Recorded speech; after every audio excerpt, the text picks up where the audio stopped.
አስቡት የዓለም ጦርነት በ1945 አብቅቷል። ነገር ግን አንድ ጃፓናዊ ወታደር ጦርነቱ እንዳላበቃ አምኖ በጫካ ውስጥ ለ29 ዓመታት ተደብቆ ኖረ። ምን አድርጎ ነበር? ለምንስ ማንንም አላመነም? ይህ የሂሮ ኦኖዳ እውነተኛ ታሪክ ነው። ሂሮ ኦኖዳ በ1922 በጃፓን ተወለደ። በዚያን ዘመን ጃፓን እጅግ ወታደራዊ ሀገር ነበረች። ለንጉስ መታመንና እስከ መጨረሻው መዋጋት እንደ ታላቅ ክብር ይቆጠር ነበር። በ1942 ወደ ጃፓን ጦር ተቀላቀለ። በልዩ የመረጃና የጫካ ጦርነት ስልጠና ተማረ። የተሰጠው ትዕዛዝ ግልጽ ነበር። ራስህን አትግደል፣ እጅ አትስጥ፣ ትዕዛዝ እስክትቀበል ድረስ ተዋጋ። ይህ ቃል በህይወቱ ላይ ትልቅ ተጽዕኖ አሳደረ። በ1944 ወደ ሉምባንግ ደሴት ማለትም ወደ ፊሊፒንስ ተላከ። የእሱ ተልእኮ የጠላትን እንቅስቃሴ መረጃ መሰብሰብና ጉዳት ማድረስ ነበር። ነገር ግን ጦርነቱ አበቃ። እሱ ግን አላመነም። በ1945 ጃፓን እጅ ሰጠች። ጦርነቱም ተጠናቀቀ። ነገር ግን ሂሮ ኦኖዳ እና ጥቂት ጓደኞቹ ይህን አላመኑም። ከአውሮፕላን የተጣሉ ባነሮች ተበተኑ።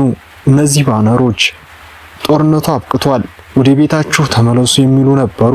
ነገር ግን እነዚህ ጓደኞቹና ሂሮ ኦኖዳ ይህንን ባነር ማታለያ ነው ብለው አሰቡ። በጫካ ውስጥ ከዛፎች መካከል ትንሽ መጠለያ ይሰሩ ነበር። ሙዝና ፍራፍሬ ይበሉም ነበር።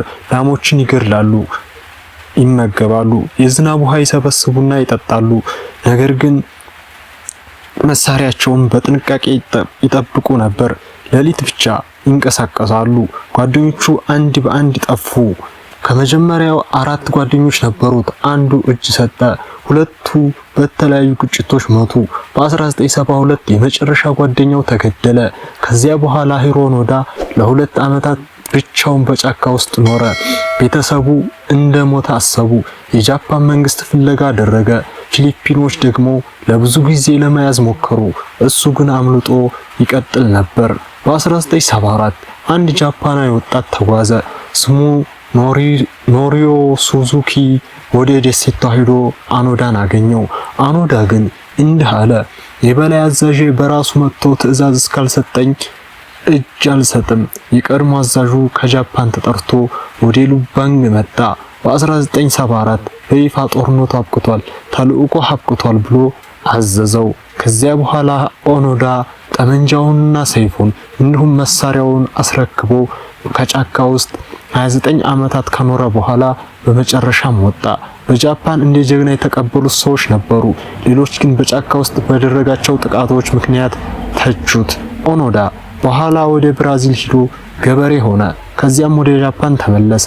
ከዚያም በ2014 ማለትም በ91 ዓመቱ በሞት ከዓለም ተለየ። ሂሮ ኦኖዳ ታሪክ የታማኝነት፣ የወታደራዊ ትዕዛዝና የጦርነት ስለልቦና እንዴት የአንድን ሰው ህይወት ሊቀይር እንደሚችል ያሳያል። ይህ ስለሆነ ታሪኩ በብዙ ሰዎች ዘንድ የሚያስደንቅና የሚያነጋግር ሆኖ እስከ ዛሬ ድረስ ቀጥሏል።